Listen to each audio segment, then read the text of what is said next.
Hey Doc, I know this show is called Reality's Edge, but I think I got a little too close to the edge.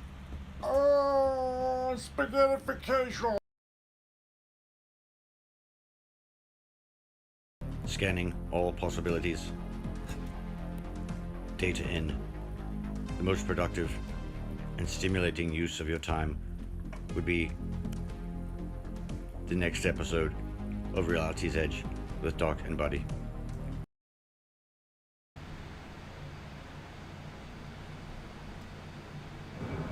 UAP? What's a UAP? Look, if you keep messing with these UFOs, you're gonna be a UAP. An unemployed, annoying person. Well, hey there, gang. Let's see. That's Doc. Buddy, how are you doing tonight? Great, Doc. Nice to see you. Always a pleasure to be on Reality's Edge with you, my friend. Yes, welcome everybody. Welcome to another exciting edition of Reality's Edge. Let's see. Can everyone hear us? Okay, I'm lowering the volume a little bit here.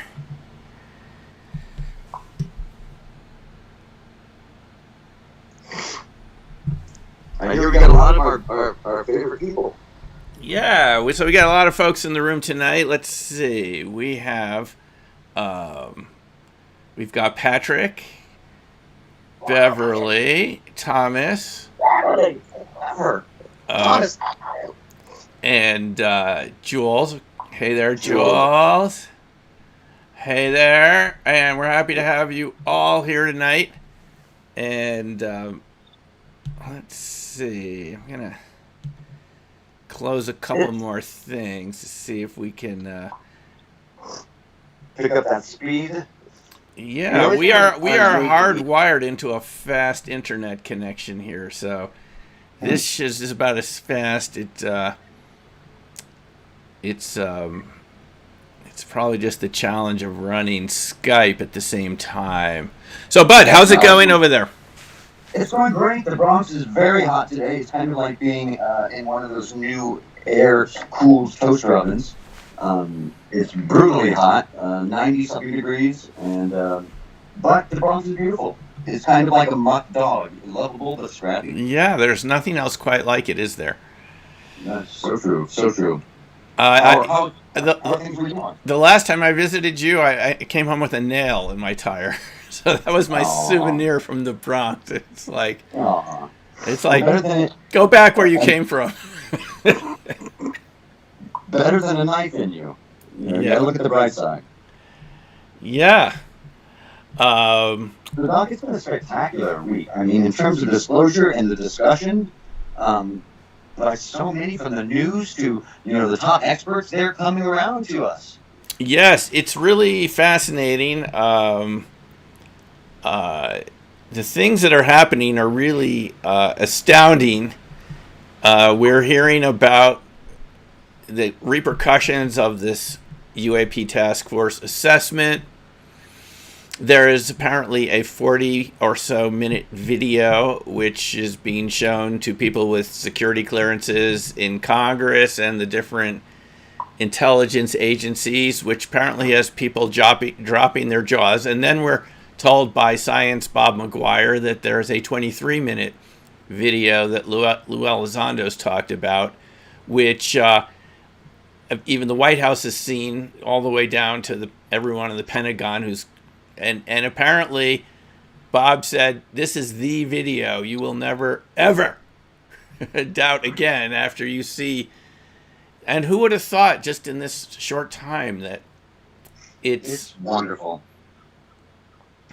And Doc, a lot of people might be tempted to think it's the government suddenly deciding to be honest after, more than 50 years of deceptions and treachery and lies and obfuscation, that suddenly they just became altruistic, or even in the very schizophrenic nature of all the different departments of the government. Maybe one or two really pushed this through. But, I'm certainly of the belief that the phenomena and the others, the watchers and all that, whatever they are, have pushed the topic so much have done undeniable feats over military action after naval group after naval battle group after nuclear weapon sites and just nuclear sites, that there came a point where it's just too much. I think they are driving disclosure. That's exactly the same conclusion I came to, Bud. This is government-driven disclosure.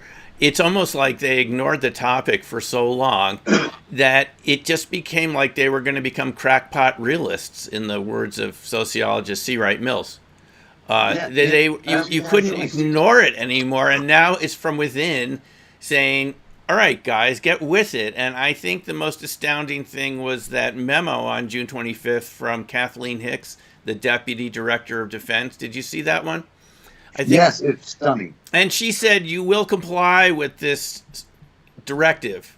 You will be sending reports of UAP, as they call it now, activity within 2 weeks. I expect reports on my desk. And as Bob McGuire pointed out, she is part of SAPCO, the SAP Control Committee that is at the sort of, all the SAPs have to go through this committee.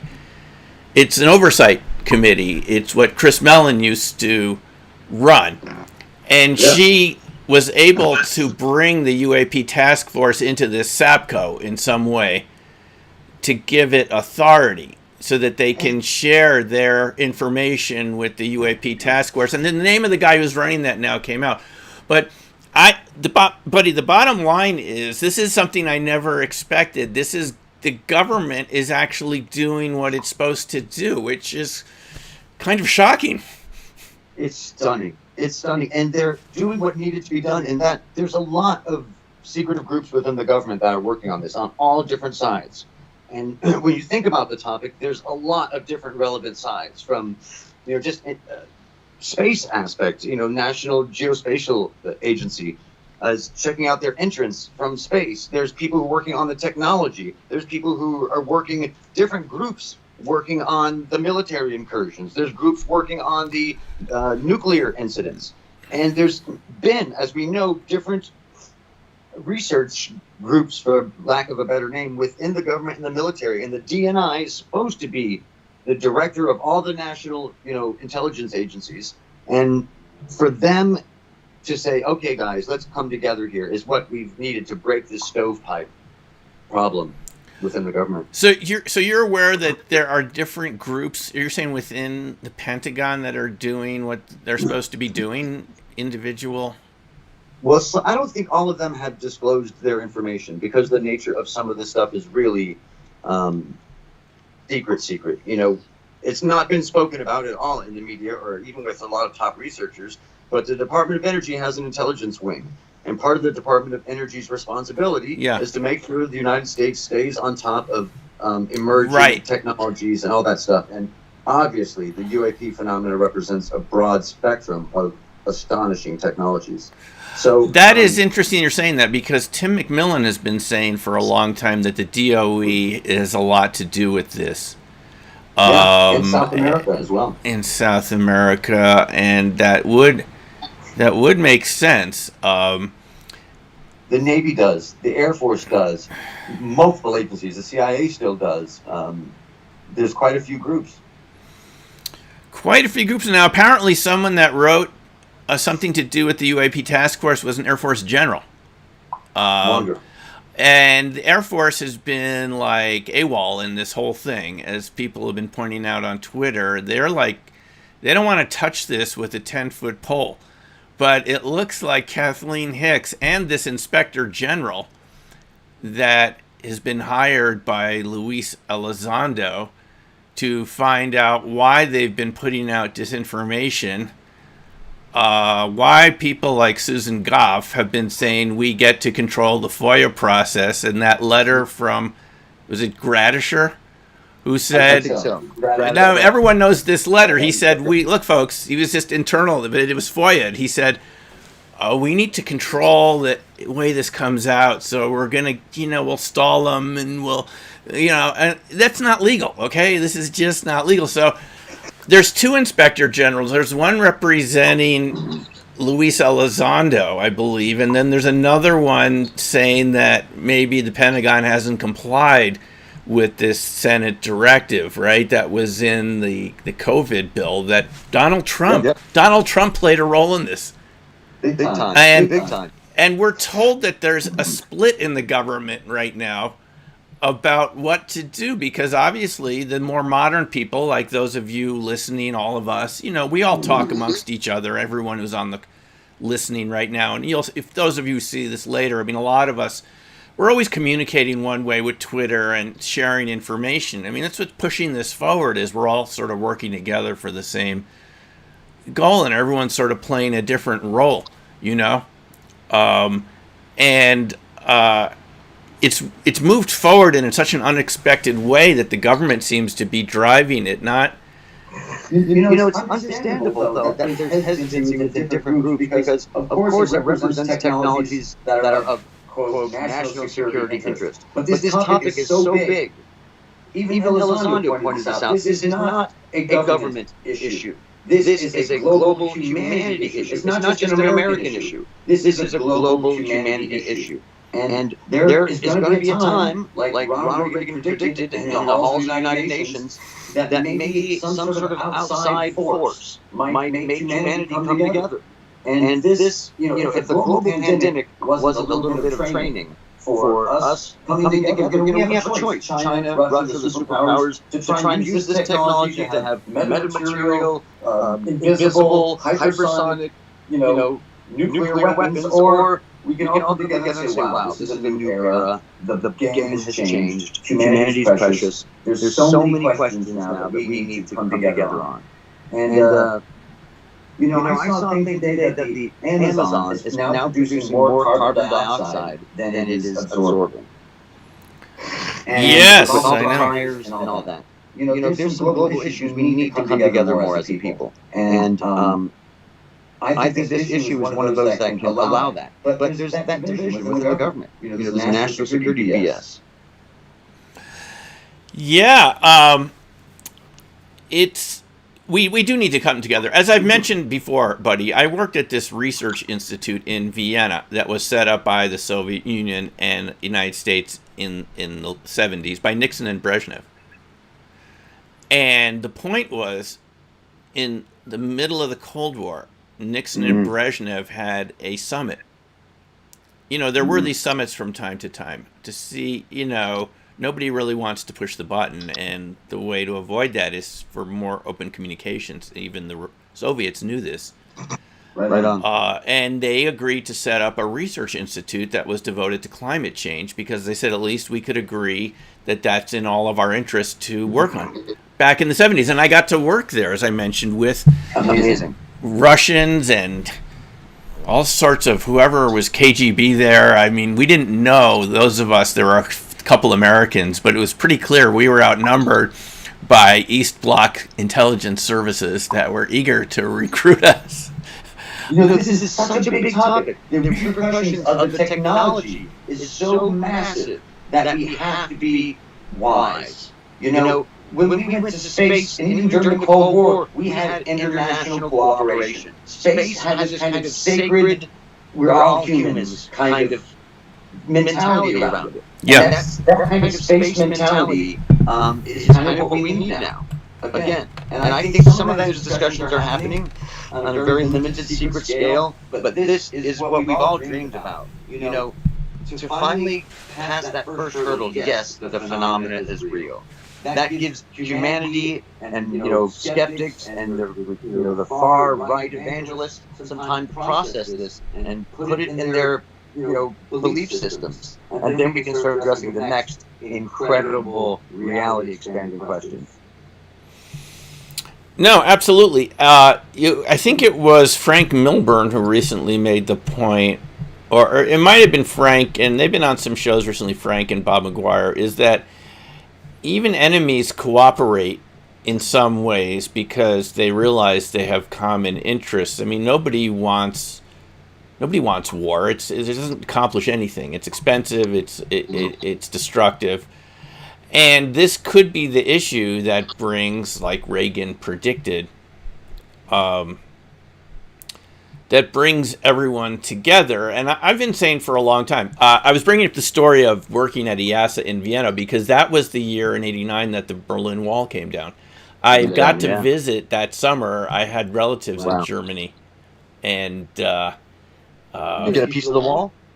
I went through the wall, and I remember going through these checkpoints and the guard dogs and machine gun toting East German police, and I was almost arrested for going in an area by the wall that said Eintritt verboten, and I said, I'm just an American. I don't know what that means, entrance forbidden. And they came over and checked my passport, and they said, American? I said, ja, ich bin American. And they said, okay, we'll leave you alone. I was protected by the U.S. flag because if I had been from a smaller country, they might have thrown me in jail for going past onto their, who knows what they have by the wall there, sensor systems, for people attempting to defect. So I remember the wall, and it came down a couple months later in December. But the point is, buddy, the reason I'm mentioning this is I saw things change in front of my eyes. One summer in '89, I'm working with East Germans and Soviet Russians, and some of them are asking me how they can defect to the U.S., and they're sending me secret notes about wanting to go to the U.S., and if I don't say anything, they could end up in a Siberian labor camp, and then it's gone. 5 months later, at least East Germany is gone. I love this analogy. Well, here's the point, folks. It can happen faster than you could think, and we're behind a UFO Berlin Wall. We are still living with the implications of the policy recommendations of the Robertson panel from 1952, which said that this could cause panic, and even if UFOs, we don't know what they are, if they're not, they said they're not a security threat back then, but they could overwhelm the War of the Worlds and the whole thing. So we're still living under that, and this can unravel faster than you think. And I would say it's like a rubber band effect. It's like the more it went into unreality of the Robertson panel and the Brookings report. I mean, I'm not saying those people weren't doing their jobs the way they thought they should do it at the time, but the more it snapped into that black and white, deprive everyone of information, deny everything reality, the more it's going to snap back the other way. Because we didn't expect Kathleen Hicks to issue that directive on June 25th. We just heard something was coming out, and it was this, kind of lukewarm assessment, and they said there's an other category. But then Kathleen Hicks later in the day says, you will comply with the directive.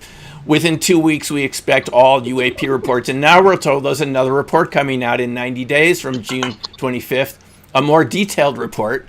This was just the assessment.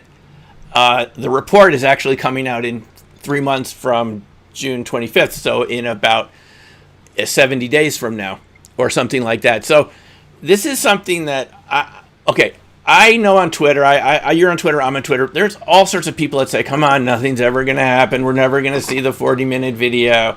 Thomas here saying that, and he might be right, this is an old video or whatever, but I haven't seen it, and I'm sure a lot of Congress people, I was just thinking, buddy, you're Congress person from the Bronx. All right, I lived in the city for a while with my partner down in Manhattan, Lower Manhattan, right? And I remember getting letters from our congressperson, and it has to do with trash collection and making sure, bike lanes and the issues that each congressperson deals with and the representatives and stuff for your region. And all of a sudden, wham, 40 minutes of what we are told is like a science fiction movie. And Doc, you talking about the borders and the wall is such an important point at this time. Because when we see that there's a universe full of other life forms, and there's all these other things out there, the borders between us, the differences between us suddenly start to disappear and look really stupid and silly. And once we accept the fact that we are being visited by another intelligence, at least one, and there will be communication. They are conditioning us. We're being conditioned first to accept the possibility. And there's a lot of fascinating and important questions to talk about at this point. Oh, fascinating. Go back to slide 9. You were the one that broke Alex and Dietrich's name, and I found out how you did it now because it was in that document from the Chris Mellon leak. plus the phone numbers and addresses of everyone. I think you pointed this out back then. Even Yeah, I Dave blacked out all that Fravor, stuff. It was actually from Jay from Twitter. Jay from actually Twitter. caught the Chris Mellon leak first, and I think it was attached in that leak. And wow, Doc. Yeah, and now other Alex and Dietrich's name, she's like a celebrity. She was on 60 Minutes. She went from saying, I don't want to come forward to, okay, everyone, this is real. Get used to it. I know what I saw. This is not ice crystals, speaking back to some of the critics on Twitter and so forth, who said, no, maybe it was ice crystals, that sort of thing. Maybe it was an error in the radar system, and so she's all over the place now. So this is the point: is so many people could come forward, but it all goes back to slide 9, doesn't it? About the issues that we're dealing with. It really is the nexus. It's the nexus. It is the communication with this advanced civilization. Whatever country starts that communication as an ongoing form will lead humanity into this pivotal point in our new future. All these different sciences, all these different technologies, and the incredible reality that there are more advanced civilizations here. That communication cannot transpire unless we understand consciousness more. A lot of scientists, I've heard brilliant scientists say some really kind of naive things. Like we have to speak to them in the basic codes of the universe and hydrogen or prime numbers. It's like, guys, they know every language on the planet. They know more about us probably than we know about ourselves. And they are not going to land on the White House or any other country because they're smart enough to know that's building, this kind of negativity with our own country. They're conditioning us. If you look at their actions, they're conditioning all of us. They crash the craft to have physical proof that there's something going on. And it has just been in the U.S. and Russia and in China. And it all circles back to this consciousness question. They're displaying abilities about the powers of consciousness and how it integrates with space, time, energy, and matter. And people like us, you've been teaching remote viewing for a long time. Really a progressive, visionary thing to do at a time when people really thought this was kooky stuff. And now we know that this is the next science. These are the next sciences that are coming now. And that slide 9 portends some of humanity's potential. I've seen stuff, Doc. I've worked with a wide range of scientists and groups, and I've been a part of some really amazing, staggering stuff. I don't understand it. The scientists are spinning their heads, and the government now can't communicate with them. And mark my words, our courts are going to circle back to consciousness experts. We're going to continue to be reached out to have a better understanding of this phenomena, to try to initiate contact. And there's a whole list of logical things that might be necessary in order to get to that point. And very, yes. It's stunning, Doc. I mean, it is stunning, and I can't. When I see some of this negativity on Twitter, people say, blah blah blah. It's just these people don't know what they're talking about. This is really happening. I mean, I guess you could pretend the Earth is flat and say that we'll never get to the moon, but these things do happen. The Chinese recently landed on the dark side of the moon. They landed a little rover over there. So who knows what they're going to find. But the thing is, things do change. They don't change necessarily quickly, but the longer you hold it back, it's like all this water behind a dam.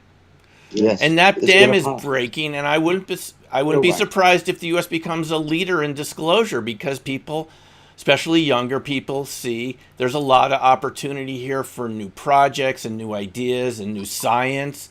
And younger people are always looking for, I see it in Science Magazine all the time, they're always going to new topics. I can see the discussions they have and things.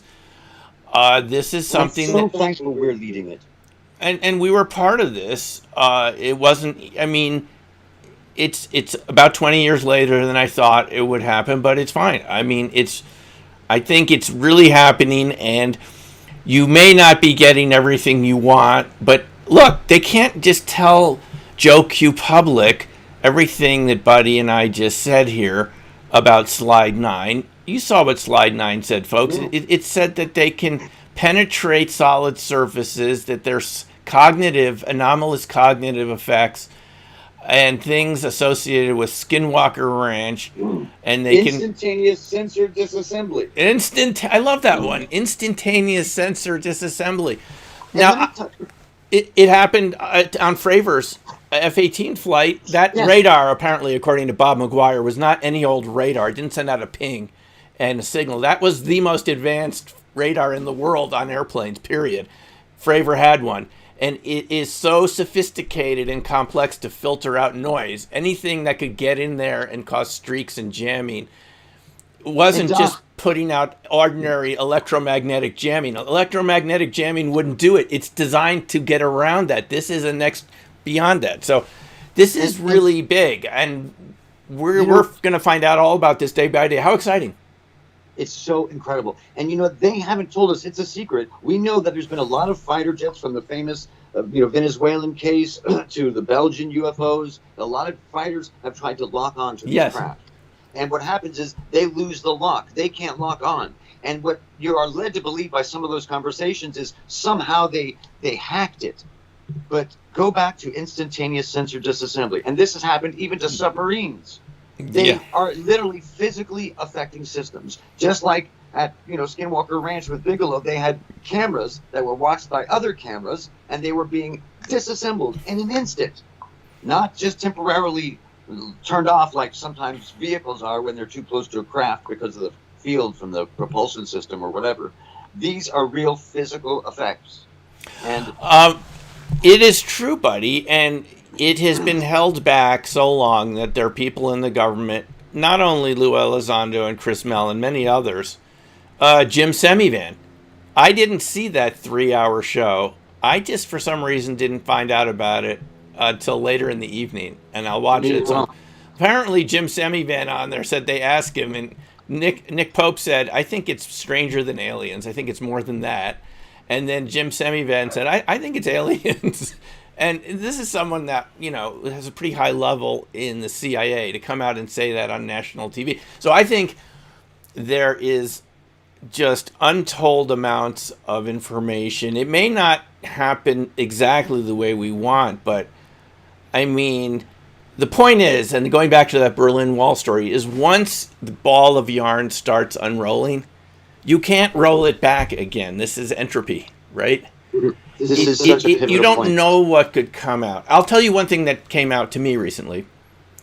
A friend of mine who's 100% reliable hangs out at a place where a former president hangs out occasionally, a couple times a year, with his entourage of Secret Service agents.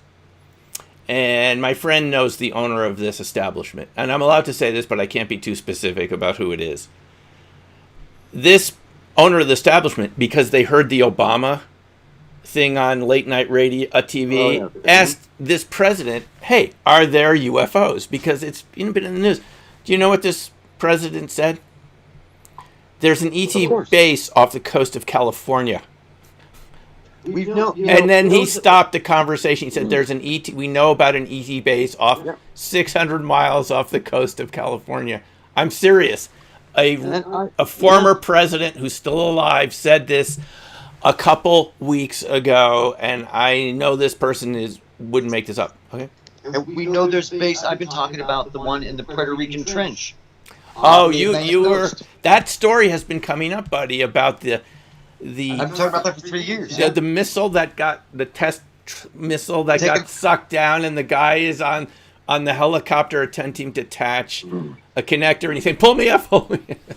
And what I've also learned over time is there's been a history of some routes that they've been taking, and they would come down in the North Atlantic from the atmosphere into the North Atlantic and ride down the shelf. The Atlantic floor of the Atlantic Ocean has this big drop off where it starts to get deep. And they'd make this run towards the Puerto Rican Trench. And they've had numerous submarine encounters. And they've staged submarines and different stuff around there trying to intercept. Just like we know, off the coast of South America, they've been flying over Peru into the rainforest.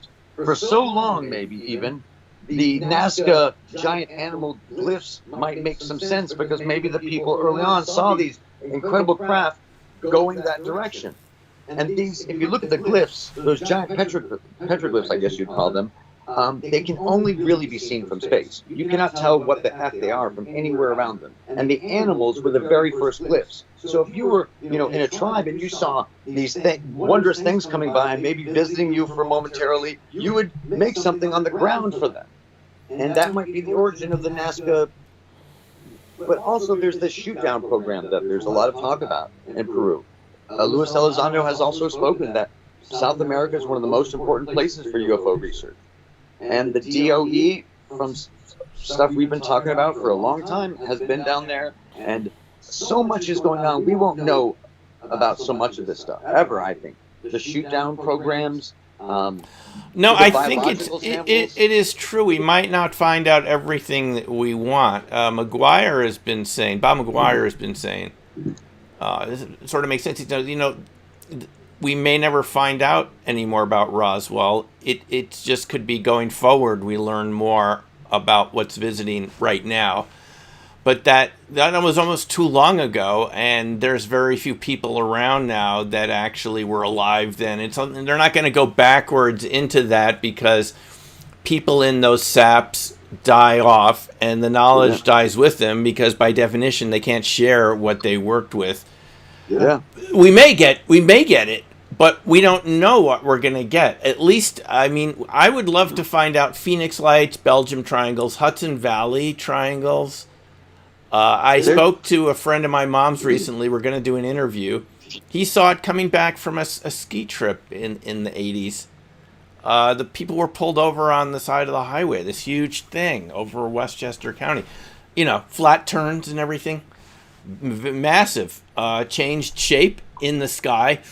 And so I'd love to find out what this is. But anyway, whatever you believe about this, folks, you have to say something is happening. It doesn't happen the way we want, and there's a lot of fighting going on within the UFO researcher community between those who are getting the information.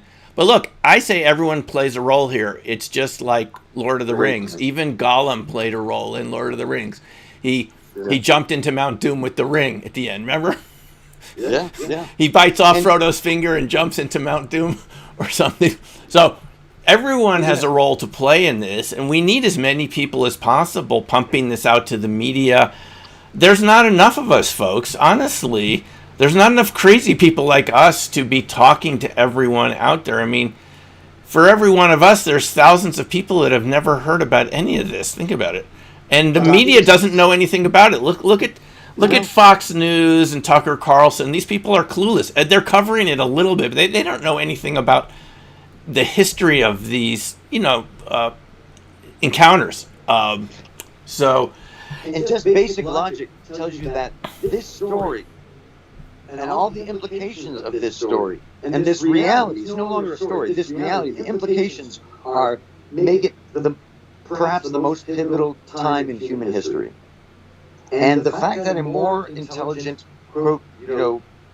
race or intelligence is giving us craft, is conditioning us, is obviously showing itself. It's not an accident. And you have to ask yourself why. Why are they doing it now? Why? They choose to turn the other cheek time and time again when we try to attack them or lock missiles on them. So we can take some hints by their actions. And this communication and this interaction that's happening now both ways is really pivotal to our future. Too much technology too quickly could be very dangerous. One of the first nuclear bomb tests, or hydrogen bomb tests, was like 5 times bigger than they expected. And when you get super advanced technology, it's a very precarious territory. And that's why, it's not just the theoretical and the religious and the epistemological questions here, or even the greater reality questions. This is like 1,000 Galileo moments. Us circling the sun, or the sun circling us, was such a horrific thing for Galileo. This is 100 times more reality-shattering than that. And the implications are awesome. Yeah, we're becoming part of a galactic community. Hard to express it. We've always acted like it's just the Earth, and we're protected by this atmosphere. It seems to give us this feeling like we're protected, but anything can show up here, and it is. It has been showing up, and it shows itself, and people. It's like an abusive family situation where people are having experiences, and then the parents say, "Don't talk about it." Someone's abusing someone, and they just don't say anything.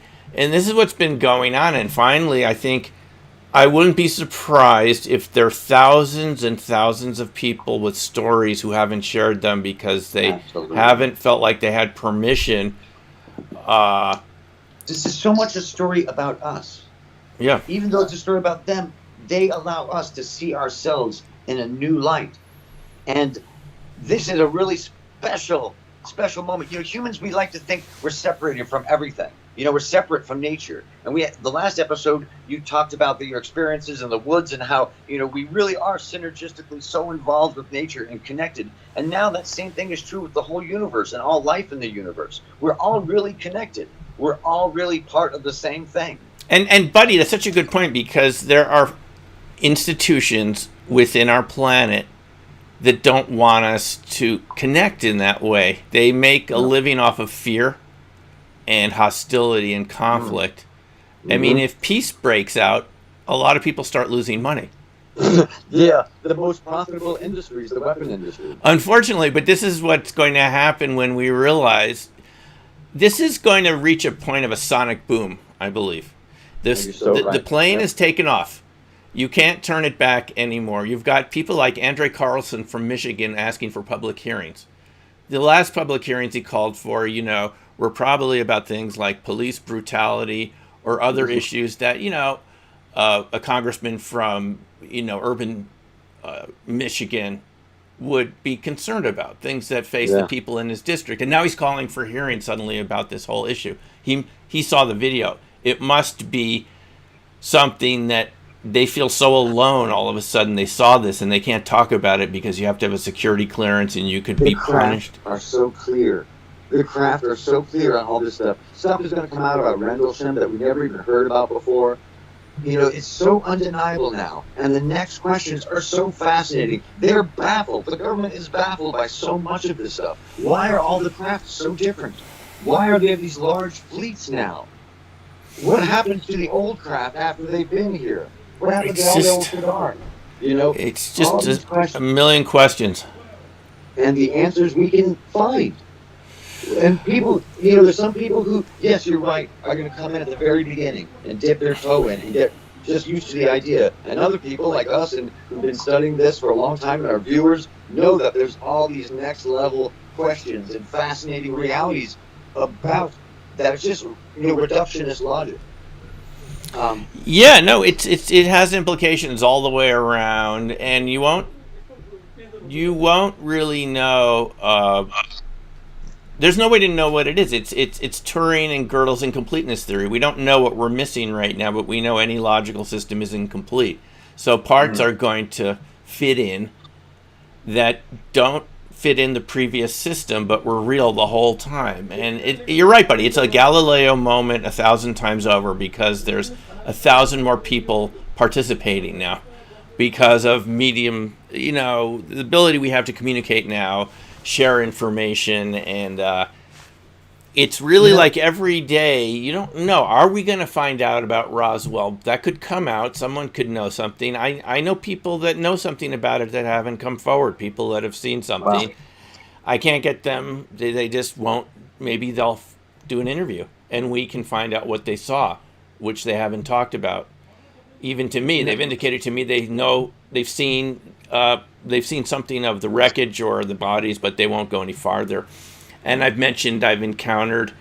Okay, so the next big topic is the debris. I mentioned I've encountered very high-level engineers who designed the stuff we're talking on right now, who absolutely were shown the debris and asked how it works, and they said, "This is not from here. It's 1,000 years ahead of what we have," and I would know because I invented it. That's what the person told this individuals who came to them, and he told me he couldn't say anything more about it. Maybe I'll get an interview with that person at some point to he said it was a piece of the Roswell wreckage. It was a curved piece of hull, thin, that he could imagine the whole size of it based on the shape. He was given like a meter piece to look at and what it was like under the electron microscope. So there's a lot of people out there like that are still alive, that have seen wreckage or bodies. And I guess that's the obvious thing, is the UFO debris, which came up in that New York Times article. And then Harry Reid backtracked a little bit, and we haven't heard much from Eric Davis about the debris, but we know what's going on here. The Bigelow Labs. The Bigelow Labs. A lot of this stuff. We know Edwards Air Force Base has a space laboratory 3 levels down. It was in that one budgetary line from the congressional budget. Really? And yeah, they pumped an extra $400 million to update the space labs. There are laboratories that are to deal with space. And you can be certain that there are parts and pieces sprinkled around all sorts of different agencies. Hal Plonas has talked about some of the qualities. Even Tom DeLonge said it's a wave guide for thoughts. Others said it was a wave guide for certain levels of terror. Yes, and this individual that I spoke to said the same sort of thing. It's and once again, that circles around to consciousness. People who can control their brain waves. You are amazing with your brain waves. When I did that little test with you, you were able to make your brain waves go boom, like down from your years of meditation. I've learned, after struggling for a while with my EEG, to spike any brainwave. And, maybe these skills and this material is so efficient, it requires a lot less power than we think. Like Puthoff thinks it requires terahertz that only the government has power of. Well, maybe it works on a lower harmonic. Yeah, but you sent me this picture of one of your results from that psi testing. Oh yeah. What was it? What's this program called again? Oh, that's Russell Targ's ESP trainer. And you scored a 24 or something, or what was it? You scored really off the charts. Buddy scored off the charts on the psi trainer. Look at that. He's at the far end of the scale. He's psychic, medium, and oracle. I gotta try this. I don't use it very much, but it's Russell Targ's. Just so everyone knows, this is Russell Targ's ESP trainer. It's a couple bucks on the App Store or something. No, it's free. Oh, it's free. Okay, it's free. Works on sensory reinforcement. It's the only trainer, so you get sensory reinforcement that kicks down to your subconscious when you get something right. Yeah. And you learn. In fact, Russell Targ brought this to NASA to get funding with the basic principle, and he showed it to von Braun, and von Braun played it for a while, and apparently was incredible at it. And von Braun helped him get the extra money to create some more of the game systems and stuff like that. Yeah. This consciousness stuff is the nexus, and gosh, Doc, it's so much like what our show is about. Really on the edge of this whole new amazing reality. It's like, we've discovered that there's other continents on the, Yeah. This is so No, buddy, it's exciting. true. And listen, I know people have been cynical for a long time, and Earth hasn't been that much fun. It's like a lot of us have just been here breaking rocks, just attempting to make it through day by day.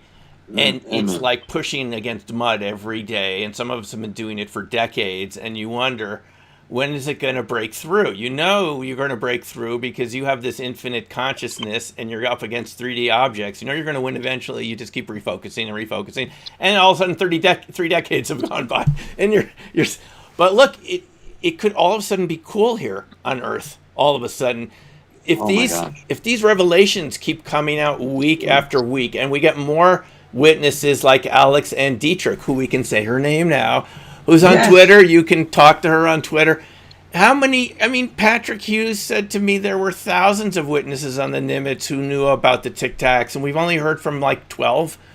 And those, they could come forward. All of a sudden, there could be Nimitz Tic Tac conferences online. Yes. It could keep spiraling, and all of a sudden, the naysayers will be running for the hills as fast as if a 9-foot Bigfoot were chasing them through the woods to try to run away. All the naysayers. I'm not against people not believing this. It's fine. The Neil Tyson DeGrasses and the other people online, we don't have to mention them. That's fine. But they're going to have to deal with this evidence, and it's not looking good for them at the moment. It is not looking good for them at the moment because... And it's at such the right time, too, Doc. These technologies can solve the major problems on this planet and be an insurance policy for humanity. The second we get off this planet and start traveling and making colonies, the dinosaurs couldn't do that. All the previous 5 mass extinction animals never had the ability to have the kind of insurance policy that we're on the verge of now. And, this is a magical, critical time for humanity. I really think so. Whatever happens here, folks, at least it's better than this kind of grinding, bureaucratic status quo we've been living under. It seems to me since the 80s, when everything started going backwards and everything got more conservative and science and everything, and then they said cold fusion was junk science. By the way, just do a brief Patrick Noble asked here on a Bigfoot update. So cool. I don't have any specific cases. I mean, obviously I look at the BFRO.net site, and Buddy and I all have these interesting discussions. Is it like an emanation from us, which is possible? I don't think anymore it's any ape out there or just a Neanderthal that hasn't been discovered. I mean, this is some sort of interdimensional entity. I just started Ron Moorhead's book, Quantum Bigfoot. He's the guy that recorded the Sierra sounds in Bluff Creek. Yeah, with the samurai speak. And I've been looking at Les Stroud's Survivor Man Bigfoot, which is on YouTube. And he has a recording of them in the Smoky Mountains in Tennessee. He goes to these hot spots. And he sees if he can get a photo of something, And sometimes he gets something weird, like the apple he puts in the tree on the trail cam. It just disappears. Like one frame it's there, and the next frame it's gone. That's very hard to explain. And he got more of these vocalizations. But I will be giving a presentation to the SSAPA conference. It's on July 29th, my presentation. I'm recording it ahead of time. I wish it was live, but they want to record it ahead of time. But my presentation is about whether the Tesla tech that has to do with cold fusion and low energy nuclear reaction is related to UFO propulsion system, balls of light, and electromagnetic disturbances around crop circles, and the reason why Bigfoot glows. I've been reading these stories from Rusty Wilson. He has one for each national park: Glacier, Bigfoot stories, Yellowstone. Rusty Wilson, he's a fly fisherman who gives tours in Colorado and around Wyoming and so forth. But he collects stories after dinner. Did anyone have any weird experiences? And he gets these Bigfoots. People that like to be outdoors experience this. It doesn't have to be just the woods, by the way, as you're aware. It could be in semi-urban areas too. But I've been reading these, and the one I read yesterday from Yellowstone was this woman that did sound recordings, and in the winter they go to an area near Mammoth Hot Springs in the north of Yellowstone. They're there after dark because it's winter and no one's checking, and they start feeling this buzzing. They're talking about how people feel this buzzing sensation in Yellowstone. Have you ever heard of this? There's a staticky sound, and you feel like a buzz, and you feel this weird feeling. And they're talking about this in the hot springs near Mammoth, which is in the north part of the park if you've ever been there.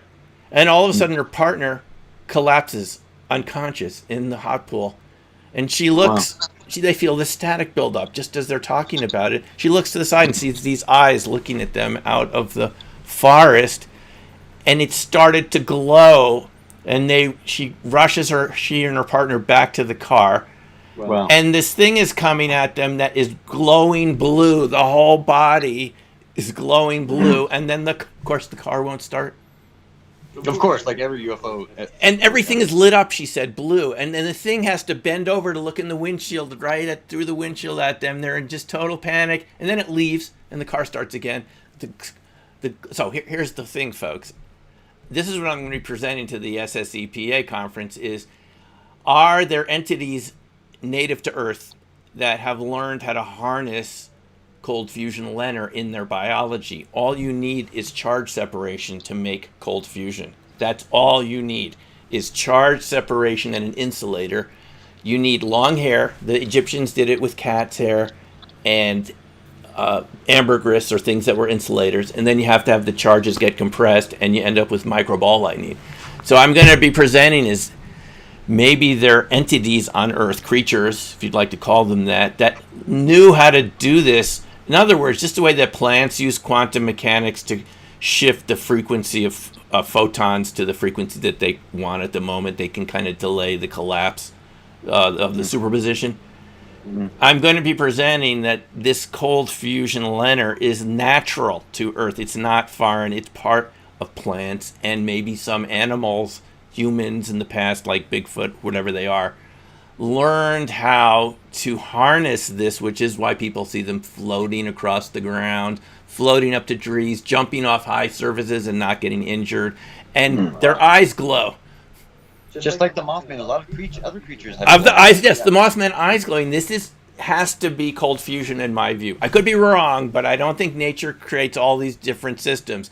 It's the same thing. All you need is some charge separation and hair. Hello, long hair to create the static, like we get in the wheat. Reminds me of the crop circles. Yes, thank you. You get the prize. That's exactly. So that's my presentation. And since Patrick Noble, Love it. You can't see the comments. Patrick Noble said Bigfoot update. And since I'm reading about this, I'm bringing it all together. I'm going to be presenting that this ball lightning and the weird phenomena, some of this is all the same thing, and that someone, knew how to harness it, which gives you a lot of energy. Maybe even these Tic Tacs are using it. I mean, apparently they're really hot. That's why they look so dark on the FLIR scope. I think with Bigfoot and the orbs, that there are a lot of different things that can appear like one thing. With Bigfoot, there can be a lot of different causes for Bigfoot, and they all could be happening. With orbs, there could be a lot of different causes. Oh, yeah. There could be everything from a natural geomagnetic phenomena to ball lightning to the propulsion system of a small interdimensional spacecraft to a life form. There's a wide variety of possibilities. Exactly.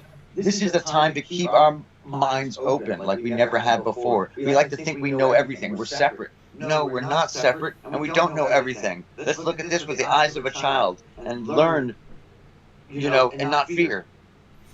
No, that's right. This is all phenomena that I think could come out as part of this UAP task force. Keep in mind, this started with OSAP, and what was OSAP looking at? Starts with an S. Not saying anything about free. Yeah, right. So they were out there at Skinwalker. Eric Davis said that the guy running OSAP, Latatsky saw a three-dimensional object rotating in front of him while they were in one of the conference rooms there, right? And you know what? There's another little interesting point I want to bring here, just trying to sum it up really quickly. The human mind and consciousness can affect space-time, matter, and energy. We've seen it from everything from prayers to the Maharishi effect to psychokinesis experiments. I've been involved in things. There's zero doubt of that. Other people have shown an ability to create things, like from fire to, let's say, we've spoken about this thing with prodigious savants, subconscious creating some of these weird things, or at least interacting with the universe to create them. Hutchinson created them. What about the three Fatima girls who got everyone, spurned up and the sun was bouncing? How about the scared, people on B-52s, the end of World War II, and maybe they were creating the Foo Fighters, these balls of energy. Yeah. There's so many different... Your point is well taken. It could have something to do with us. These are not just external phenomena that just show up randomly. This has been your point for a couple of years here, and it's well taken. And we have to look at it's something to do with us connecting to them, resonant frequency that we're kind of getting them to emerge from the background or from a parallel reality. And I guess my point is, buddy, that what's going on right now in society, it's really happening. We're hearing things I never thought we would hear for a long time. Will encourage all sorts of phenomena to come out that people haven't talked about. The phenomena themselves may feel more comfortable showing up. And as Julie says, EVOs. That's what she said here. Yeah, exotic vacuum objects. Now, this was studied by Kenneth Shoulders, Winston Bostic. After Tesla, John Hutchinson, John Alexander wrote about it in Reality Tonight. They went up to visit Hutchinson, and there's another guy who's we could even just take, I won't mention this person, but Ted Owens could call lightning bolts. You know, the second we start opening this door, Yeah. humanity's potential, you know, we say it's okay for kids to dream. It's okay to think about spaceships. It's okay to think that magic just might be real, you know, and that this is an interactive universe. We're not separate. Maybe there's a dice that's rolled at every event, and you know the probability is most at this top of the curve, but maybe some other weird shit can happen down here. I think so, buddy, and I think the message, what we're telling people here tonight, is don't get cynical about this. It's way too easy to say they're never going to tell us anything. It's just like the government. No, this really could unravel. That's why I'm talking about 1989, the Berlin Wall. It came down, and then 2 years later, the Soviet Union ceased to exist. It just imploded. These things can happen, and no one can stop it. Your energy is contributing to this change that's going on. It's a feeling. People can feel it around you. People on the street just pick it up subconsciously. So don't get into this cynical conspiratorial mode. This Kathleen Hicks, I looked at her resume. This is a real deal competent person who intends to follow the law. And if those inspector generals are people more on our wavelength and they're just going to say, I'm going to follow the law, we have to disclose everything, tell us or we're going to file charges against you within the Pentagon.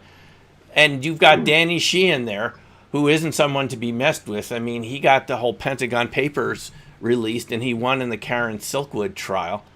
You know, he got them convicted of murder without even, they never found her, I don't think, right? She disappeared. He still got a murder conviction, a civil penalty in civil court. I mean, the point is, we can make something happen here, but it's up to everyone, all of us, to do your best now every day to gather the evidence, talk intelligently to your parents. My mom was really curious about this. She said, Sim, when I visited her back in your territory in New York a couple of weeks ago, she said, it was on the news, the UFOs. They said there was this report.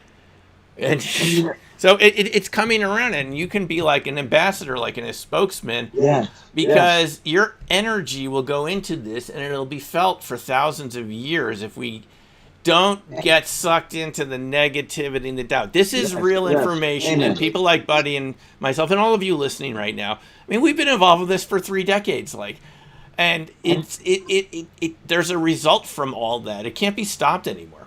It can't be. You know what? Some people are going to be driven by fear. A lot of people are going to be fear more powerful creatures or more powerful forces, more powerful energies. But we can be, like you said, Doc, ambassadors to not fear, but excitement. This is amazing. This is a most incredible time. You know, you are not separate from everything. You can connect to space, time, energy, matter, phenomena, and UFOs. There's a central connection.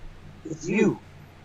It's you. And we don't know none of us know who we really are. We're all still finding out who we are and what we're doing here. And that's an amazing journey of discovery. And, I mean, it was like Jules here had the comment. Remember, she needed a plumber's wrench. She was in a remote part of Alabama. And one showed up in the driveway. Oh, wow. The exact, those big plumber wrenches. She just put it in the comments. How does that happen? I don't even think she talked to it about anybody. Something left, something picked up telepathically, or she's got some Bigfoot guardians.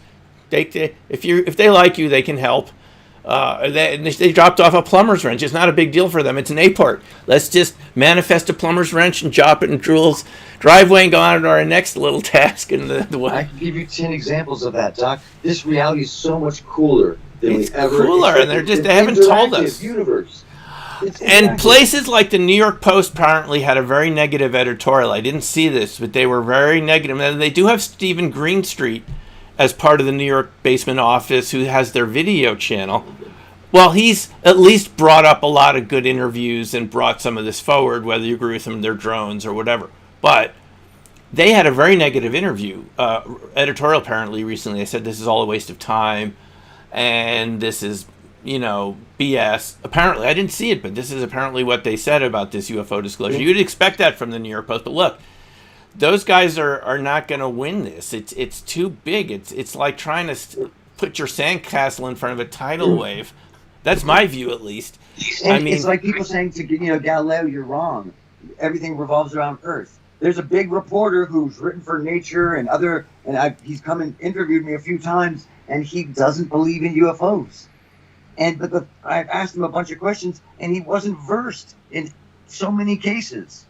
There's a lot of people who are just going to project their own belief systems on this rather than let the mystery unfold. And the real beauty is it's going to be different than you think. It's different than I think. It's going to be different than any of us think, and that's fine. At least there's movement, and you can affect it with your intention. I mean, this is where it is, folks. Your intention, it's a field of energy that you can resonate with. This is what we do in RV. This is what all sorts of people have been writing about. Leonardo da Vinci. Your mind creates new things that you don't even know what it's going to do. It's just the intention of staying in that certain focus will bring forth things that you didn't expect. And I think that's going to happen with this topic because, hey, it's an infinite universe, and we've been confined to a little part of it. It's been like a mental ghetto. And it's going to snap back. It's so cool, Doc, that we are no longer. We used to think we're the top of everything. We're the smartest, we're the fastest, we're the best of all these animals. And suddenly there's a more advanced civilization visiting us with more advanced vehicles. It might be really good and humbling for us to be able to reflect on ourselves through the eyes of something more advanced. I can trick my dog. I can trick cats. Maybe we can be tricked by the others. And if they wanted to do bad stuff to us, I think we would have had it done already. I think we have some friends. I think we have some really exciting, dynamic future to look forward to. And people like us have to keep the fear down and the excitement and happiness up. Yeah, I'm more afraid of the ignorance and of oppressive regimes here on Earth than I am of any of these. I mean, the warmongers. Yeah, I know about Colares, Brazil. We all have heard about this. We don't know what that is. And Jacques Vallée said that there were intelligence programs down there to create fake ET attacks and things in his Forbidden Science volumes, which are very interesting to read. So we all have to keep an open mind here, and don't believe any of this. Don't even believe what Buddy and I are saying. I mean, do your own research on this. I mean, it's our universe here. We're part of it, and we're not going to let anyone smallify it like it's been. I mean, Giordano Bruno dealt with this. They burnt him at the stake. Galileo said, "Hey, I see craters on the moon, and I see this line between the dark and the light. That must mean the sun's over there, which means the Ptolemaic view can't be correct." They put him under house arrest for the last 20 years of his life. And Copernicus was even afraid to publish his Revolution of the Orbs book until his death. He wouldn't publish it beforehand. We don't have any of that going on right now. I mean, as you pointed out, we're unemployed, annoying people. And what can they do to us? What can they do to us? I mean, we've already been kind of blacklisted from the system for being involved with this, and now the payoff will come for being ahead of the pack, and people like all the people like happening to me recently will say, you were right. So, you were right. Well, tell us more. And it's like, stay tuned. So anyway, does anyone have any questions? We've had a really great discussion. I want to say before we get to questions, and let's see if there are any interesting comments here, just to sum it up. There's a free day tomorrow at the SSE Society for Scientific Exploration, which was started by UFO people, by the way. That's awesome. Marcello Truzol and others, and some astronomers, and Jacques Vallée started SSE, by the way. Wow. And the Parapsychological Association is having a free educational day tomorrow. I've sent out a tweet about it. You can go to the website. I mean, I'm giving a small lecture tomorrow about stigma around encounters and abductions. Why we have only access to a tiny bit of evidence because people are afraid to come forward to share their stories, like Travis Walton and Barney and Betty Hill and Dave Fravor and Kevin Day. They face a lot of the giggle factor and why that biases the data away from reality, because you're not hearing all the evidence. And that's my talk tomorrow. You're welcome to. It's free. So, and Paul Smith is giving a talk about remote viewing at the end. Anyway, it's a Zoom call. You can just stay on all day if any of you are interested. So, what a resource. So anyway, thanks again, buddy. So let's look at any. So Renee had some interesting comments here.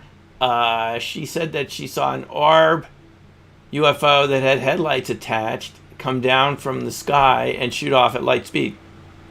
Not surprising. And she thinks it was a ghost related to her nephew's funeral. That can happen. People have described this. Why not? She saw a diamond metallic shaped extraterrestrial starcraft in 1978 near San Francisco. And secret UFO files 23 Green. Preston Dennett.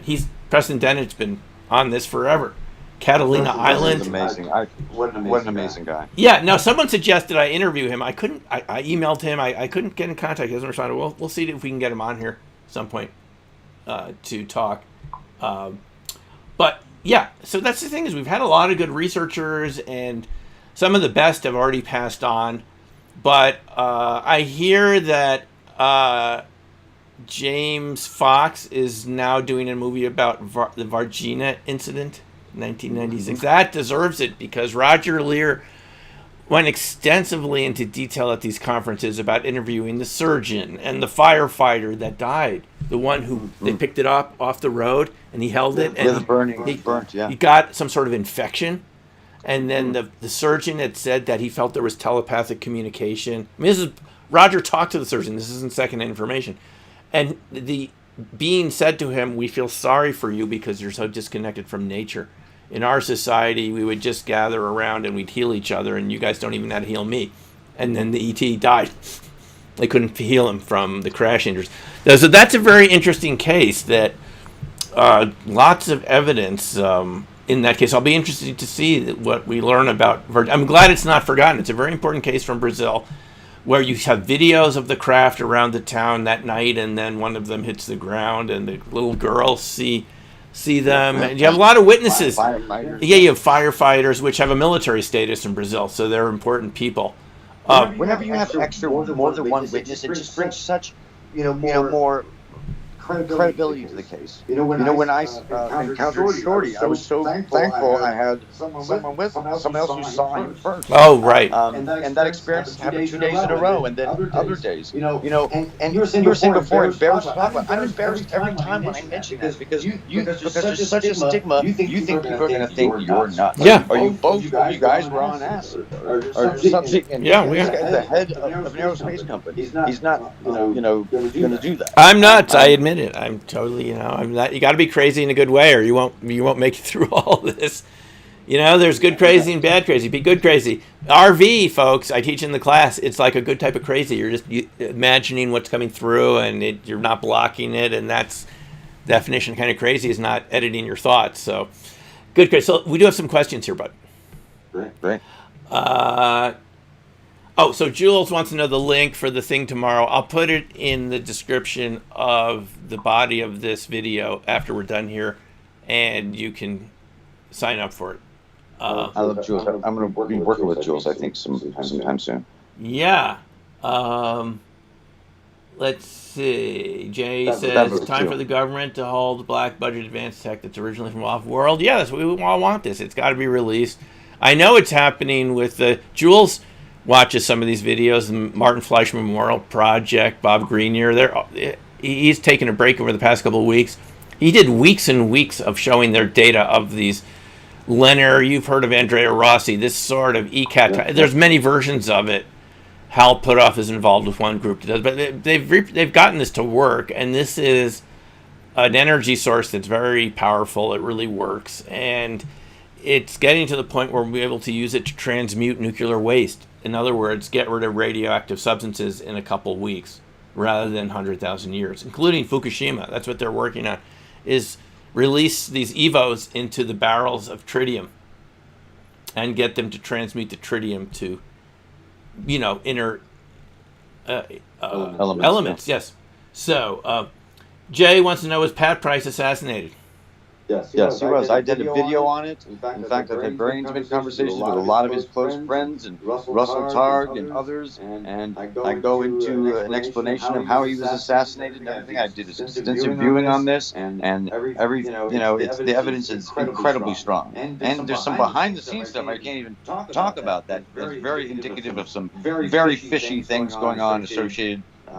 Check out, there's a video on my Alien Protocols channel about Pat Price's assassination. Okay, so you don't think it was his steady diet of cherry pie and Coke? No, and occasional booze. He was jabbed just before he went into the casino, and he died from symptoms that were identical to ricin poisoning. Yeah, and the KGB used that back then. There were many other their political opponents. They would do this.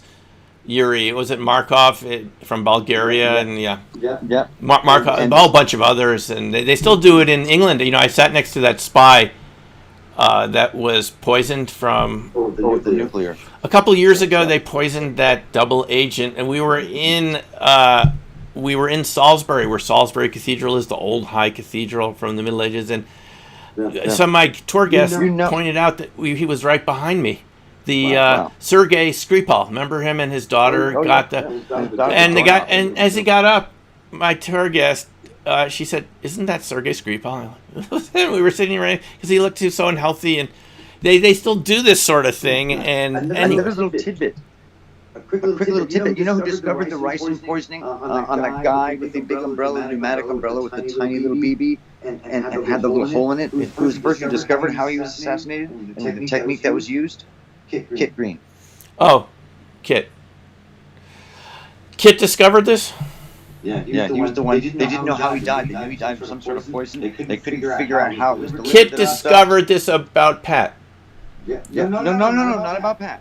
About the Markov. Kit was the guy at the CIA that revealed this about Markov. That's fascinating because if you read about these, this is kind of a negative topic, but let's just talk about it while we're talking about it. If you read about these KGB assassinations, they did it in a way it was very hard to find out what the poison was, and sometimes they just said it was a heart attack because they couldn't. They designed it to look that way. Now this is interesting because we went up and asked Kit about Pat at the conference, IRVA conference, where he gave a presentation. You can see it in Third Eye Spies, Kit Green talking about the viewing sessions that convinced him how RV was real and Yuri was like in the same room, all that. Well, we went up and asked him about Pat, and he indicated what you're saying, basically, that they were using Pat against Soviet targets every day. He was hit. Pat Price was hit with a smaller pneumatic handheld version of the one that Markov was with. Kit was also working with Pat Price. Oh. There's a lot of possibilities of how Pat Price could have died. I'm pretty certain I have a strong feeling I know who and how, but Pat Price is more than his assassination. He was the most skilled astral projector. He got the most accurate, most detailed data, and I think that should be the real story. How amazing he was. Yes, he was into Dianetics and Scientology and revealed classified information to his monitor and all that stuff. It's a very dynamic story, and there's a lot to learn from it. But he is like one of my heroes. Right, and on my YouTube channel, remember I at one of Marty Rosenblatt's conference, I met a friend of Pat's, and we filmed a little interview. He got the last call from Pat before he passed on. It was a recorded message on his answering machine from Pat just a day or two before that happened. So much of it. Anyway, Pat was such an amazing viewer, and it's what happened. They used him in the Cold War, and he was doing targets every day, and he was getting accurate information, and it makes sense. But that is certainly a big possibility here, and that I know Kit believes that. So, and you seem to have some evidence for it too. Anyway, Kit. So Renee's talking about Varginha, Brazil. Yeah, three-horned. Schoolgirls saw him. They thought it was like the devil. They went to the mom and said, the devil's in the street, the devil's in the street. But then the firefighters, which are attached to the military, came around and picked them up, and they were going to treat them surgically. And then Roger Lear talked to the firefighter's wife, and she wouldn't say anything. And he finally said to her, "Did they tell you not to say anything?" And she just went. He couldn't get her to say anything about how her husband had died. But, we need to find out more about these cases. I mean, this is important. They also pushed that it was these little people who got burned, real humans who had achondroplasia. Right. Yeah. That's what they said, the counter argument, that these were hunchbacks with some sort of, that they were humans that were hunchbacks and whatever. But I don't believe that. Not based on Roger Lear's interviews. And then C-130 showed up at the airport there and took away some large caskets and things. The crash. Anyway, that is a fascinating. Apparently, the Latin American countries had this agreement. You might have seen as part of Project Moondust that they had to turn over anything that fell from the skies to the United States. I mean, people could say that was for Soviet satellites falling down at the time, but anything that came from above was the property of the United States if these Latin American countries wanted this aid. So it looks like we might have the Varginha evidence right here in the U.S. buried in some black budget project. So, any other questions here? Pat was a superstar. Yes. Okay, so one more thing about the audio here. We're always making this better. I guess people are saying that you're echoing a little bit. They've been saying that it's not. I don't hear it, buddy, when we're talking. It could be my mic is picking up the speakers and it's creating a little bit of delay. In which case, I could try this with headphones next time to isolate your Skype voice signal to see if we can get rid of this echo. So, any case, okay, folks. Anything else you'd like to say, buddy, before we... No, I just, we are so special to be us. Yes. To be so progressive about this topic and to be so logical about it and so kind of 5 steps ahead of everyone, and that we can use our positions and our understanding to quench the fear. Because the direction we go right now, it's a pivotal point. It's a pivotal point, and you can be a part of making it a better future. Just by I agree. We're all part of this, and we need to take responsibility for our resonance. And it'll make a difference. Yeah, we're way ahead because, nothing's going to surprise us at this point. Not sensor disassembly of anything. Nope. Your car stalling when the lights show up. Glowing eyes. And if you see a cryptid in this, hey, you'll say, that's Leonard, no biggie. It just learned to project Leonard light out of its eyes. Whatever. Jay had one question. Is there any evidence that the CIA currently still uses any of this? I don't have any evidence for it. Buddy, you have evidence? Buddy, okay. So Buddy's saying, Buddy's saying yes, he has some evidence they're still doing this. So, okay. So you guys doing the new info watch tomorrow. Okay, yes. So anyway, folks, thanks again.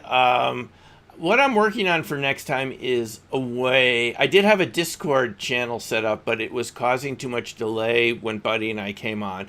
Discord, if you're not part of it, we could use it next time for you to communicate by voice. Ask us, come on and talk with us, right? You can call in and we can speak. Right through Discord. It's running in the background here, and I created the Discord server for Reality's Edge, so perhaps next time we won't just have little comments here. You can come on and we can have a 3 or 4-way conversation at the same time. And then we can mute you when we disagree too much. Okay, goodbye. So anyway, folks, I will be putting the link for tomorrow's events, SSEPA Society, in the body of this description in a few moments. Okay, so thanks, everyone. Thank you, Buddy. And we will... And guys, stay positive and stay inquisitive, and who knows what the next week will bring here. Okay, take care for now. We'll see you next time.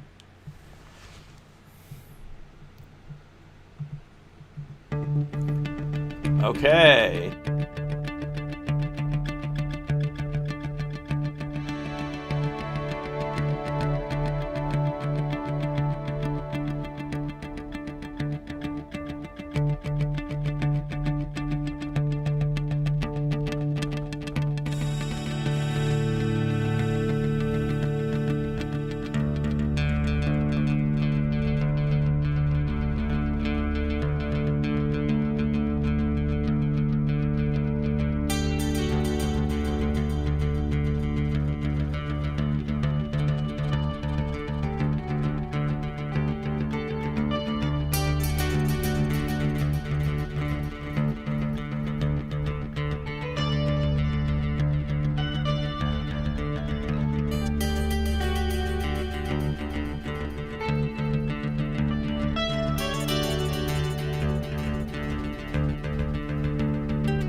Oh, no, there's nothing more relaxing than a nice bubble bath. Except for watching an episode of Reality Central Rocket Bucket.